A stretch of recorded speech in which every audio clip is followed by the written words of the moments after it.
Assalamualaikum dan selamat sejahtera anak-anak murid semua. Berjumpa kembali bersama Cikgu Zul untuk kita belajar Bahasa Melayu tahun 4. Pada hari ini kita fokus pada unit 23 iaitu Pengusaha Rumpai Laut. Cikgu harap kamu telah pun bersedia dengan buku teks, buku aktiviti, buku rampaian, buku tulis, buku catatan dan alat tulis. Okay.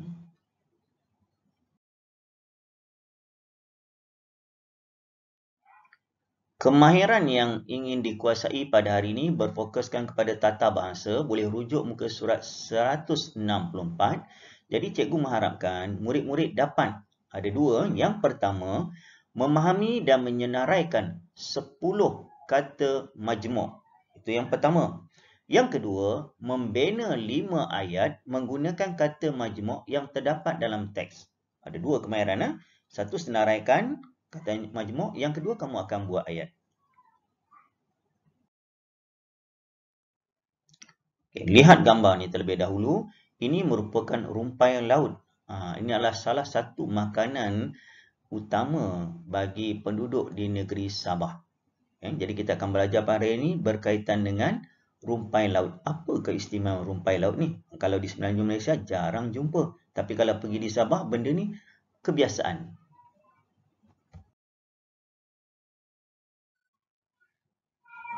Okay, kalau sebentar tadi kita nampak rumpai laut yang fresh, yang original dan sebagainya. Tapi setelah diproses dalam pelbagai bentuk, banyak kelebihan rumpai laut. Yang pertama, rumpai laut ni boleh jadikan sebagai popiang. Itu yang pertama. Yang kedua, rumpai laut ni juga boleh jadikan sebagai sabun. Yang ketiga, boleh dijadikan sebagai alat dalam produk kecantikan. Jadi pada hari ini kita akan belajar apa keistimewaan rumpai laut ini.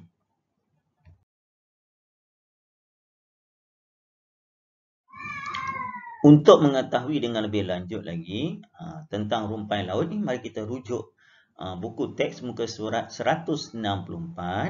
Tajuknya Pengusaha Rumpai Laut. Zara sedang membaca kisah usahawan yang berjaya dari Sabah. Encik Shah, pengusaha rumpai laut Bumiputera. Sebagai setiausaha Persatuan Pengusaha Rumpai Laut di Sempurna Sabah, beliau juga diberi tanggungjawab untuk membantu penduduk yang berminat dalam perusahaan ini. Namanya Encik Shah, seorang pengusaha Bumiputera, maksudnya rakyat asal negeri Sabah. Dia sebagai setiausaha persatuan dan dia juga bertanggungjawab membantu penduduk kampung khususnya untuk sama-sama terlibat dalam pengusaha rumpai laut.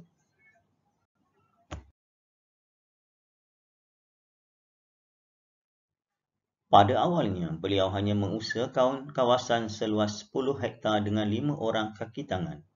Semua pekerjanya warga negara Malaysia. Beliau berasa yakin untuk membesarkan perusahaan tersebut setelah mendapat kerjasama daripada Lembaga Pemasaran Pertanian Persekutuan ataupun lebih dikenali dengan singkatannya PAMA. Jadi, beliau ni hanya buat kawasan seluas 10 hektar. 10 hektar tu kira luas juga. Dibantu oleh 5 orang kaki tangan warga negara Malaysia. Tak ambil pun warga Bangladesh, Indonesia dan sebagainya. Dengan bimbingan dan tunjuk ajar daripada PAMA.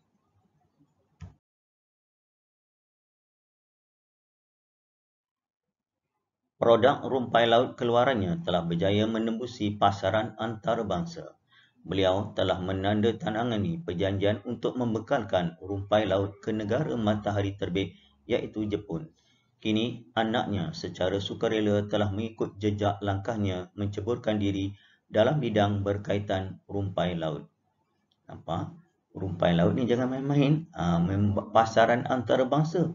Jual sampai ke mana? Ke Jepun. Bayangkan Jepun, negara yang maju, negara yang moden dan sebagainya, masih membeli rumpai laut ni dari negara Malaysia, khususnya dari Sabah. Jadi anaknya pun berminat. Okay? Ke mana tumpah kuah kalau bukan ke nasi. Ingat, tadi cikgu ada beritahu, pada hari ini cikgu harap murid dapat memahami kata majmuk. Jadi cikgu akan terangkan dulu apa dia kata majmuk ni. Kata majmuk ni merupakan dua kata dasar atau lebih yang dirangkaikan untuk membawa makna yang tertentu. Seterusnya, kata majmuk ni akan bertindak sebagai satu unit walaupun lazimnya ejaannya terpisah. Kata majmuk terpisah dan tercantum. Jadi kata majmuk, mungkin untuk lebih faham lagi, cikgu akan bagi beberapa contoh untuk membezakan kata majmuk yang terpisah, kata majmuk yang tercantum. Tercantum ni maksudnya rapat. Tengok yang pertama. Pejabat pos, terpisah. Guru besar, campur tangan, bandaraya, alat tulis. Ini kata majmuk yang terpisah. Kenapa terpisah? Mudah je. Kata majmuk terpisah ni, dia boleh berdiri dengan sendirinya. Cikgu ambil contoh. Pejabat pos. Kalau kamu sebut pejabat saja, orang faham. Ayah saya bekerja di pejabat. Pejabat mana? Pejabat pos. Mungkin pejabat pertanian. Dia banyak. Kalau sebut pos saja, boleh juga berdiri sendiri. Pos, tolong pos surat. Jadi contoh, guru besar. Kalau sebut guru saja, kita faham. Guru. Jenis pekerjaan. Yang kamu panggil cikgu tu. Kalau besar, bertubuh besar, rumah besar, kereta besar. Dia boleh berdiri sendiri. Tetapi yang tercantum ni kita mesti rapatkan dia. Kalau kita sebut satu saja, contoh, kita nak sebut tanda tangan. Tapi kamu sebut tanda. Tanda ni apa dia? Tanda apa? Tanda tangan yang kamu dah sebut sign. Ayah tolong sign kad laporan ni. Ayah tolong sign surat ni untuk mengikuti rombongan. Tanda tangan. Mesti dieja rapat sebab dia dianggap satu perkataan yang maksud tanda tangan, sign. Kalau sebut tanda, tanda apa? Dia umum. Tanggungjawab. Contoh, ketua kelas, pengawas, menjalankan tanggungjawab. Kalau tanggung je, tanggung apa? Dia umum. Kita akan sebut tanggungjawab. Tugas dia, tanggungjawab dia sebagai ketua kelas. Jaga kelas bila guru tak ada. Antarabangsa. Kita eja rapat. Sebab apa? Antarabangsa, dia mesti, international contohnya. Antarabangsa. Pemain Malaysia telah berjaya mendapat pasaran di antarabangsa. Contoh Lokman. Pemain-pemain negara kita yang telah mendapat pasaran di luar negara. Peringkat antarabangsa dan sebagainya. Kita mesti sebut dia antarabangsa. Kalau antara je, antara apa? Umum, tak tahu apa-apa. Bangsa. Mungkin kamu sebut bangsa Melayu, bangsa Cina. Tapi kalau kamu sebut antarabangsa, baru dia jadi peringkat luar daripada Malaysia tu, international istilahnya. Kalau kamu sebut lagi satu, jawatan kuasa ataupun kita panggil ahli jawatan kuasa dalam kurikulum dan sebagainya, kamu boleh jadi pengerusi, jadi setiausaha, jadi bendahari. Saya merupakan jawatan kuasa. Jawatan saja umum. Kuasa pun umum. Tetapi kita mesti sebut dia jawatan kuasa. AJK. Kita tak boleh sebut A je. Mesti AJK. Ahli jawatan kuasa. Jawatan kuasa tu yang bertanggungjawab membimbing ataupun melaksanakan tugas sesebuah organisasi atau persatuan. Sama juga ambil contoh paling mudah. Matahari. Matahari, kita sebut mata ni mata kita. Hari. Hari Isnin, hari Selasa, hari Rabu. Tapi kalau kita sebut matahari, dia adalah satu benda. Matahari terbit. Tadi ada sebut negara matahari terbit. So, matahari adalah satu perkataan dan mesti dieja rapat. Kalau yang kata majmuk terpisah ni, dia boleh jadi umum. Dua, pejabat pos, guru besar, campur tangan, bandaraya, alat tulis. Berhati-hati sikit dengan bandaraya. Bandaraya Shah Alam dan sebagainya. Nanti kita akan tengok dalam latihan yang berikutnya.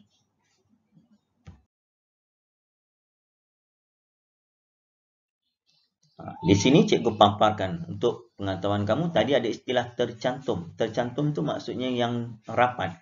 Ada 15 perkataan kata majmuk yang rapat. Yang lain daripada itu adalah kata majmuk bebas. Dia eja terpisah. Ada 15. Kalau mudah, kamu hafal benda ni. Contoh, kaki tangan, setiausaha, bumi putra, tanda tangan, Suruhanjaya, matahari, beritahu, Pesuruhjaya, warga negara, tanggungjawab, jawatan kuasa, olahraga, sukarela, antarabangsa, kerjasama. Ini saja yang eja rapat. Yang lain daripada itu dieja terpisah. Contoh macam kata majmuk, kipas angin, dia eja terpisah. Dia juga kata majmuk. Ingat, 15 ni hafal. Satu hari kamu hafal 2, seminggu selesai. Kata majmuk mantap. Kalau orang tanya antarabangsa jauh ke dekat? Dekat.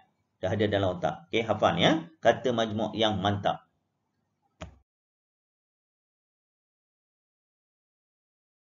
Di sini kamu dikenaki senaraikan kata majmuk yang terdapat dalam teks. Itu yang pertama. Yang kedua, bina 5 ayat menggunakan kata majmuk.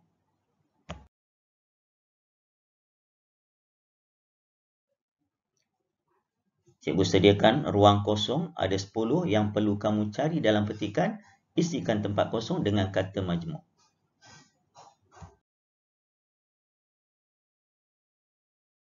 Kalau boleh, sebelum kamu tengok jawapan yang cikgu akan berikan, boleh cuba dulu. Ini jawapannya sebagai bimbingan. Kadang-kadang murid ni bagi latihan, tak tahu jawapan, dia tak buat langsung. Okey, ni tengok. Yang pertama, tanggungjawab. Tanda tangan, setiausaha, antarabangsa, matahari, warga negara, kerjasama, sukarela, kaki tangan dan bumi putera. Ada 10 kata majmuk yang terdapat dalam petikan.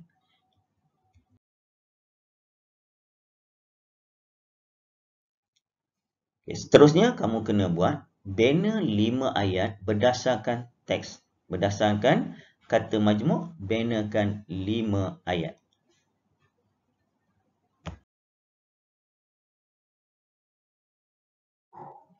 Ini adalah contoh jawapan latihan membina ayat. Kamu boleh ubah sesuai mengikut ayat kamu masing-masing. Ini sebagai panduan saja, jangan tiru bulat-bulat. Kamu tukarlah sikit. Okay, contoh yang pertama. Encik Shah merupakan pengusaha laut Bumi Putera. Yang kedua, semua pekerja Encik Shah bertanggungjawab terhadap tugas masing-masing. Yang ketiga, beberapa orang kaki tangan Encik Shah bergambar di ladang ternak rumpai laut.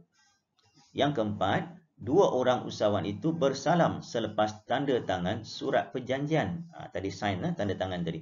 Yang kelima, setiausaha Encik Shah amat cekap menjalankan kerja. Ini sebagai panduan sahaja.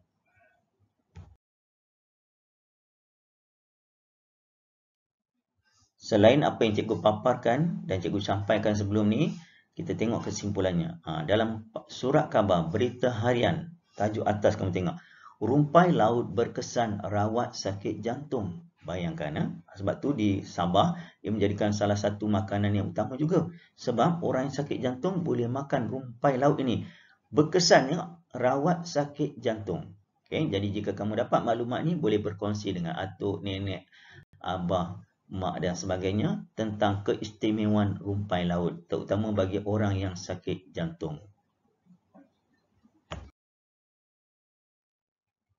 Itu saja yang cikgu nak kongsikan pada hari ini tentang keistimewaan rumpai laut. InsyaAllah, jika ada kesempatan, kita akan berjumpa lagi untuk tajuk yang seterusnya dalam Bahasa Melayu tahun 4. Bagi yang jika ada apa yang cikgu sampaikan ni bermanfaat buat kamu, kamu boleh kongsi dengan kawan-kawan. Dan sudilah sekiranya yang belum like dan sebagainya, like, subscribe dan postlah kepada kawan-kawan untuk kita berkongsi keistimewaan rumpai laut. Jumpa lagi bersama Cikgu Zul dalam mata pelajaran Bahasa Melayu tahun 4. Bye. Assalamualaikum. Selamat sejahtera semua.